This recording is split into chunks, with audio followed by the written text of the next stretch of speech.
So we're going to do a quick Q&A here tonight. We're going to do it in two kind of rounds. So for the first round, I'd like to bring up Nicola Hawkins of Circle of Truth. Let's hear it. And James Newhook of The Little Church That Could. Just come anywhere on the couch. All the mics work. The couch is comfortable. I will sit in my chair, which separates me slightly. We won't get up out of this. No, you don't have to. We'll fit other people in I'd around stay here all night if I could. We'll all be here sleeping tomorrow if you need anything from us. Yeah. Oh, okay. This is our. So thank you both for coming and doing this. Congratulations on your films. Thank you. Thank you for having us.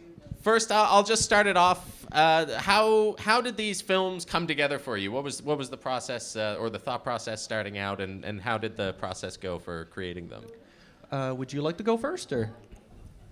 You're talking. Why don't you? Okay.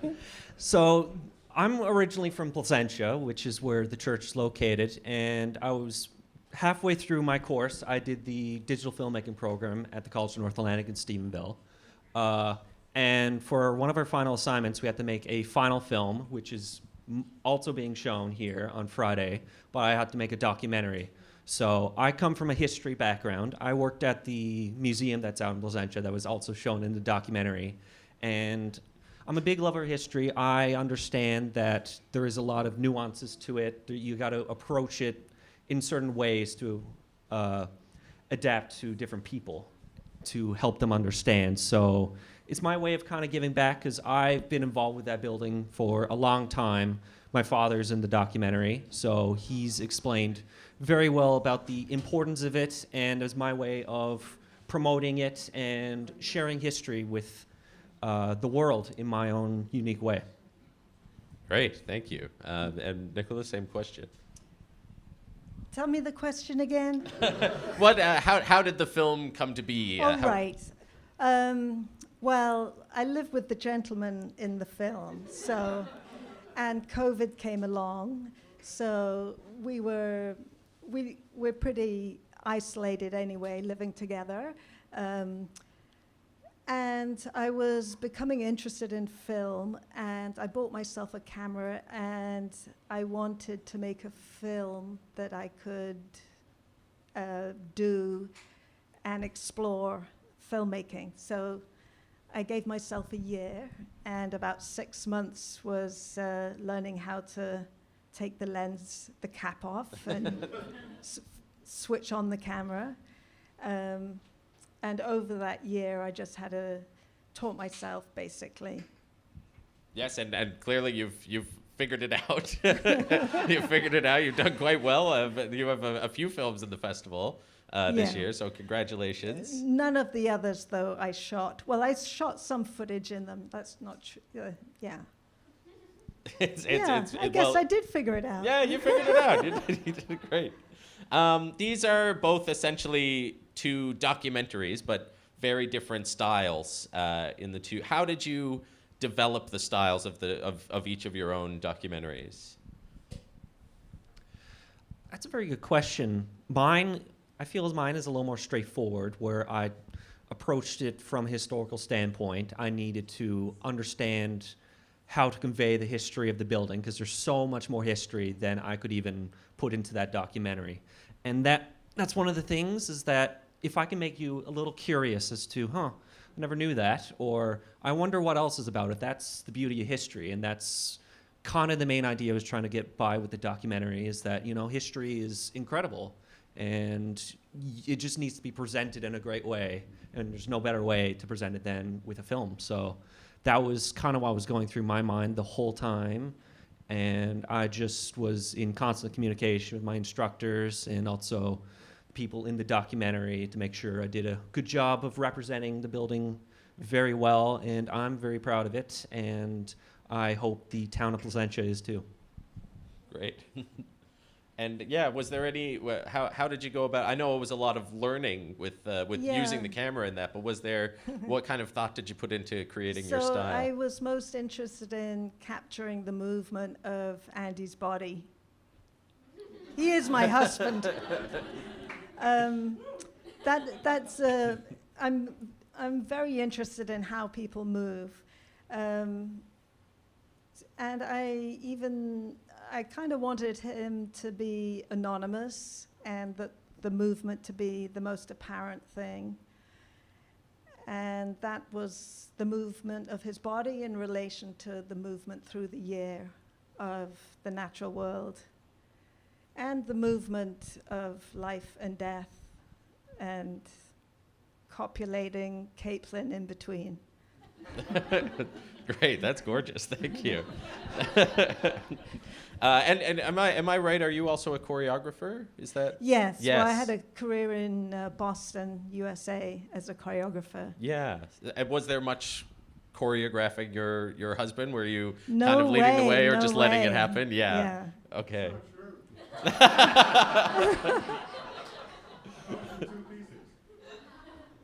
No, I mean, in the film, you're talking about the film. In the film, yes, yeah. I'm not trying to discount your career, Dave. Absolutely not. No. He would say I choreograph him all the time. Right. Well, that's kind of a relationship, I suppose. For James, how is the church doing these days since the filming? What's happening with it now? So that was filmed in April of 2021, and since then they've actually gotten more funding. So all those pews that are there, they've been repainted. They're all white. They've put in new floorboards, and they've installed a brand new wheelchair accessible washroom and a nice ramp outside, and it's very accessible to the public. And the hope now is that it's used for lots of like performances, like I've shown in the documentary, as well as maybe workshops, and we had a couple of lectures there as well.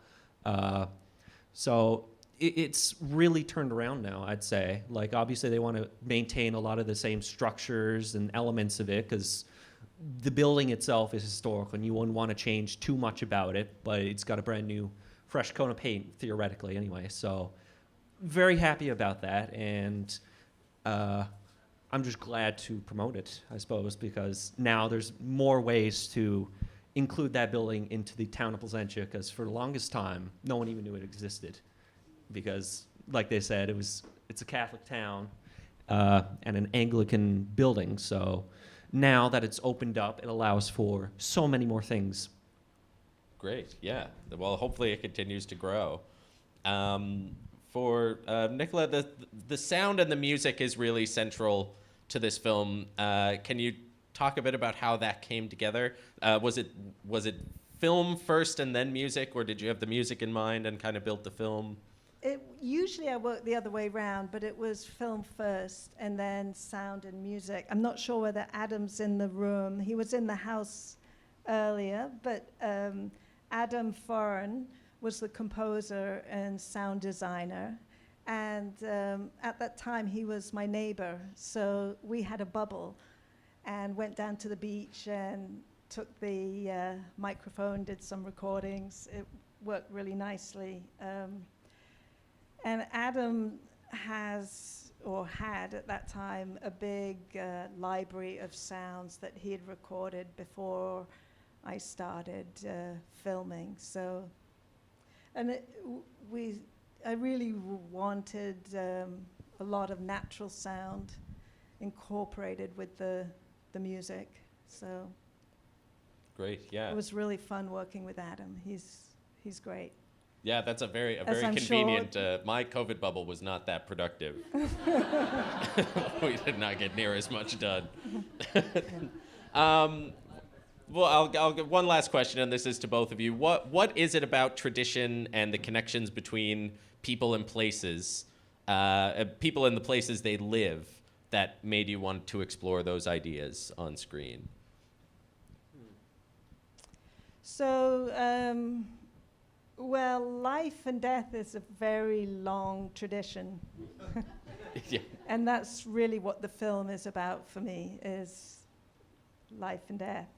And I also don't see, this is Andy not as an actor, this is Andy in his daily life. So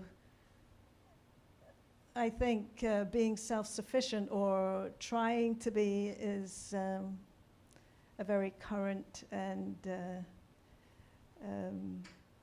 important activity. And Andy, had you seen the art in your movement as you were doing it, or did it take putting it on film for you to realize the artistry of what you were doing? Well, I was aware of the garden, and I was aware of the sunshine and the birds, and I realized that I do have to move to accomplish the things I'm trying to do. So, it wasn't a surprise. And being married to a choreographer, a movement is we talk about movement for practice. So Right. so it wasn't a surprise at all. But I wasn't thinking about that when I was doing it. I didn't do much in that film. I mean, it was all Nikki. I did what she would say, okay, what are you doing today? And I would say, well, I'm picking the garlic. And she'd say, okay. And she'd say, wait a minute. And she'd run and get the camera. So it all just took a little longer. Yeah. Yeah. Can we stop now? I have something else to do. Yeah. Great. Thank you. But that's the way it went, really. It was just, it was a whole year. And every once in a while, she would make me do something like that. I didn't do the snow as a common activity. I shovel snow. I don't. But a beautiful image, yeah. Yeah. So that's Nikki's mind, and she had it right from the beginning. Not the editing. I mean, that was a refinement, but the concept was right there, as far as I can tell, right from the beginning. Right. So, I just kind of, it wasn't like I made a great contribution except to be there. That's a big part of it, showing up. Yeah. And James, the same thing. What is it about the people and the connection to the place that they live that came through in this? Oh my God, connections are everything. So Placentia, it's small. So that basically means that everyone knows everyone out home. And because of that, there is a lot of ways to help each other. And what better way to communicate with everyone and to get to know what everyone is up to than by going to church, even though religion now no longer has that power. We still need that connection. We still need to talk to people and communicate, because that is vital, and that's vital. So you really need that. You need a central place to do that.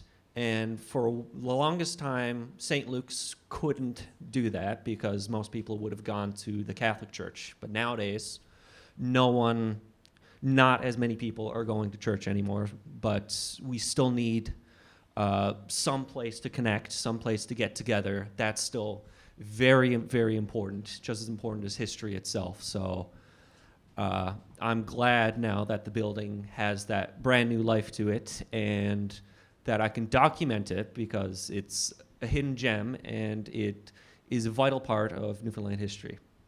Great. Thank you both again for coming up here and chatting with us. Congratulations on your films. So now I'll call up Rhonda Buckley with Elfreda, and Bridget A. Ricketts with Attar of Roses. Thank you, guys.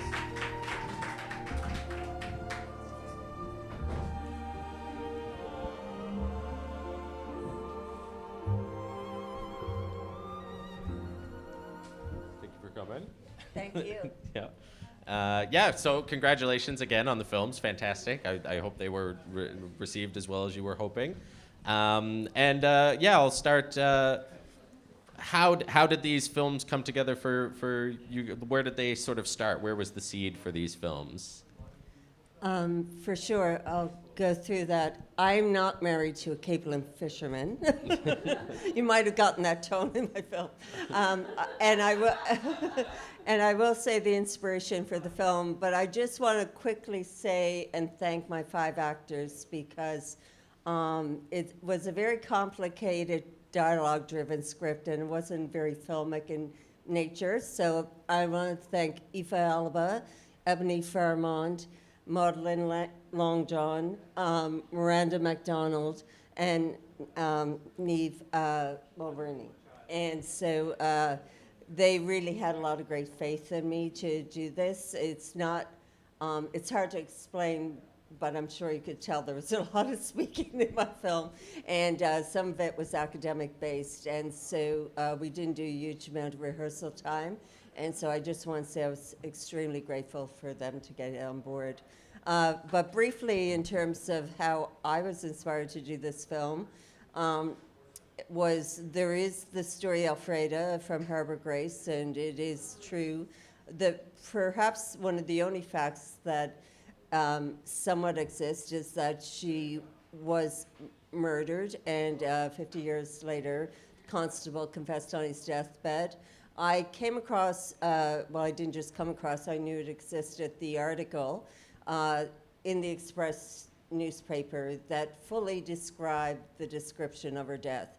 And it was quite detailed, and I became kind of interested in the fact of how we're presenting women's violence and death in the media.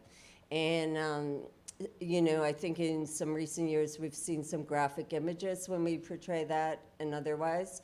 And in more recent years, you know, I just guess it was everything. It's kind of like my little bit beyond midlife film, like it's like my little red sports car. I just kind of had to say it all. So yeah, everything was, you know, like when I was 13, my father said to me, I said, "Can I mow the lawn?" And he said, "Well, you're not, you know, you can't use the lawnmower because you're a girl." And I thought that was the worst thing that would ever be said to me as a girl or a woman. And I was wrong. Yeah, so it just kind of poured from there. Great, thank you. And yeah, Bridget, what was kind of the seed, or where did the project start with you? Wow, way back in 2004, just after my father passed, my mother retired at the same time. And she worked in the service industry her entire life, and she always wanted to write. So I signed her up for a writing class through continuing studies at Memorial University. And the first assignment that she got was to find a photo and to write based on that photo prompt. So she pulled this old photo of her Aunt Flossie, who was sitting on a rock, just like you see in the film, in the 1950s, and she said, and she selected the photo, and so it's like, okay, let's come up with a story based on this photo. And my mother looked at me, she goes, "She looks like she just had the best sex of her life." So together we wrote this story for my mother's creative writing class, and fast forward to 2021, I rewrote this story for a 1L romance contest, and my co-partner, Michelle Clemens, Michelle, she fell in love with it, and she's like, "Bridget, we have to write a script for this." And we did. We wrote the script, and it was read actually last year. Did a live reading at the Nickel, and we watched online. Both of us were on tour, so we didn't get a chance to visit. And then when we were doing the first-time filmmakers, I thought it was a bit too much because it was to be filmed outside, and it was like, oh my God, there's so many challenges. But no, Michelle pushed, and she said, "Yeah, I think we're up for the challenge, and we can do it." And we filmed with a tropical storm bearing down on our heads, and we went to Petty Harbor, and we made At Hour of Roses. Wow, that's a really good story. That's great. Thank you so much, Rhonda. This film, you mentioned based on truth. Can you talk a bit about the research that went into Alfreda and how that case influenced the way you approach the story? Sure. I don't know. I'm guessing many people here probably know that Bill Collins wrote a book that has a background in this story, and maybe he's here, I'm not sure. But this has happened to me twice. It's a little bit strange, but I was funded for the feature film at the same time I was funded for the short, and they were somewhat overlapping. So I've actually written a feature. And when I first read the feature, Bill Collins wrote this story that has the same outcome. It was very layered. It's quite popular, and you don't ever know who committed the crime. It takes into account everything from the affray in Harbor Grace to in New York or Boston, where they would be on, high steel towers, building all that, and there was a volcanic molten accident and all that. So it's very layered. And I actually took it and just went, wow, I'll just do that. Anyway,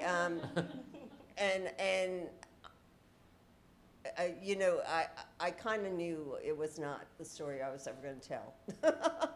But strangely, it was funded locally, but I get funded by County Council, and I told the feminist story that I wanted to tell, and they were more keen on that one. And I always knew that was the story I wanted to tell.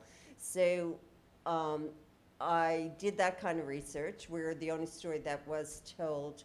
I went into that, and then I knew really it was just more about the parallel between how we portray kind of violence and women's murders today. I mean, obviously there's things about that I'm so taken by, but the description of it in the paper, like, I mean, if you don't have what we have, like, YouTube and videos and social media and Instagram, Facebook, like, coming home on your weekend after Sunday dinner and reading that paper, like, that would just blow me away to read that in the newspaper. That text is verbatim. The narration is, like, exactly from the newspaper. And so I was quite struck by how explicit it was.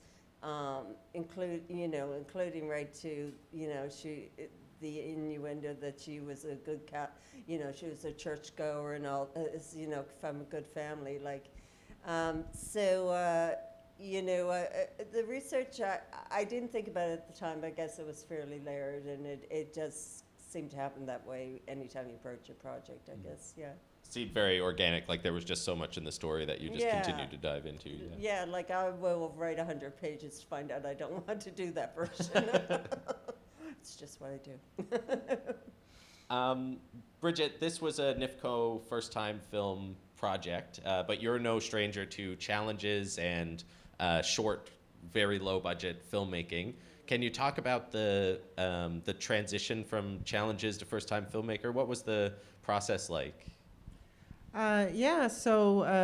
Actually we started doing the NIFCO classes before we got our chance to sink our teeth into a 48-hour challenge. So we had a couple of those under our belts. And after doing the NIFCO classes, Michelle and I, we made a commitment to do a film a month. And we were filming all the time and editing, and we were taking turns directing and producing and sticking them up on YouTube and twisting our families, my husband and my son's arm, to watch them and to critique. And so when it came time for the first-time filmmakers, Michelle actually, she got her film in, and unfortunately she didn't get a chance to make the deadline for the festival, but she has a wonderful film as well called The Odds of That. Maybe you'll see it next year. And but just having the equipment, and that we didn't have to rent, that NIFCO actually supplied us, and our mentor was Brad Gover and Anna Petrus, and our colorist and our sound mixer, and so many wonderful people came on board. And today we did the sci-fi challenge, and we spent the whole day filming, and Arturo is here tonight, and he was our star, Miguel, and maybe if you come out on Sunday night, you can see our sci-fi challenge. And my son showed up today and was assistant camera and was really excited to clap the slate So the whole family's getting involved with filmmaking.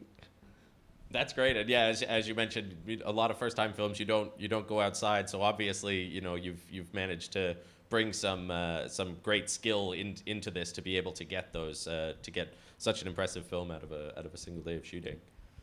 So I'll leave with this. This is one more question for both of you. Can you share an insight or a lesson from this project that you're going to carry forward into future work?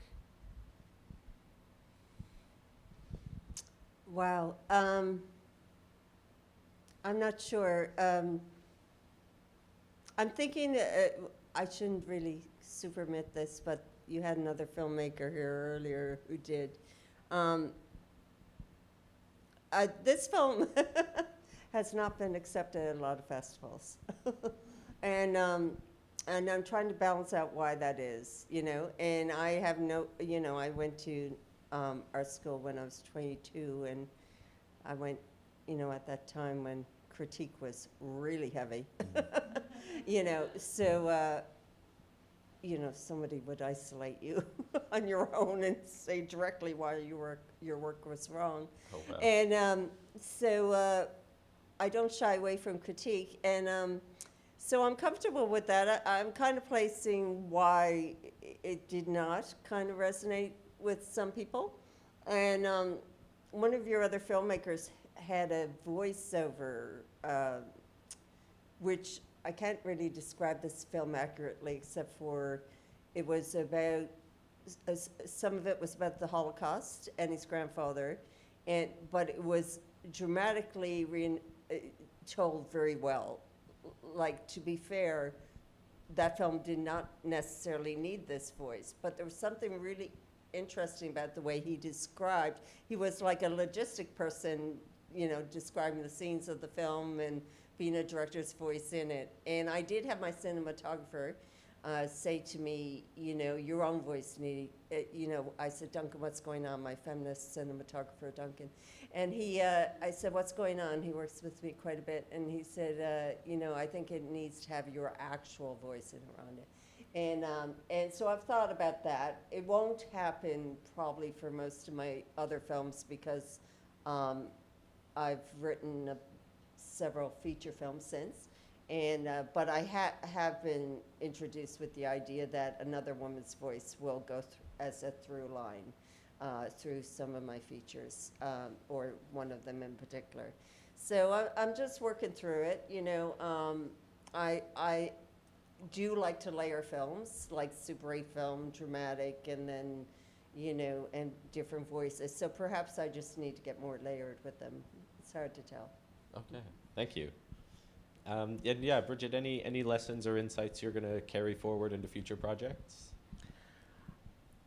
For a very long time, I've been putting pictures to music and making family slideshows and all of that. And I think going forward, Michelle and I are both storytellers, and we work a lot with words, but we're working more with images. So more showing, less verbal.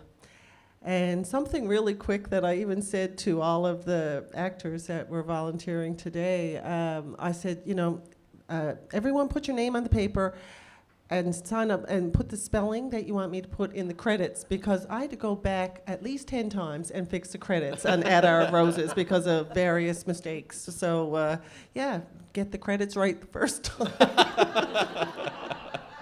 Thank you. Thank you both very much for coming up. Oh, yeah. Thank you. I just want to thank the Nickel, Ellen and Kai and yourself and everyone involved. I have a kind of special relationship to the Nickel. In fact, I was one of the first people who worked in the office and had another round of it afterwards. And it's a fabulous festival, and I just really want to congratulate you all. Oh, thank you very much.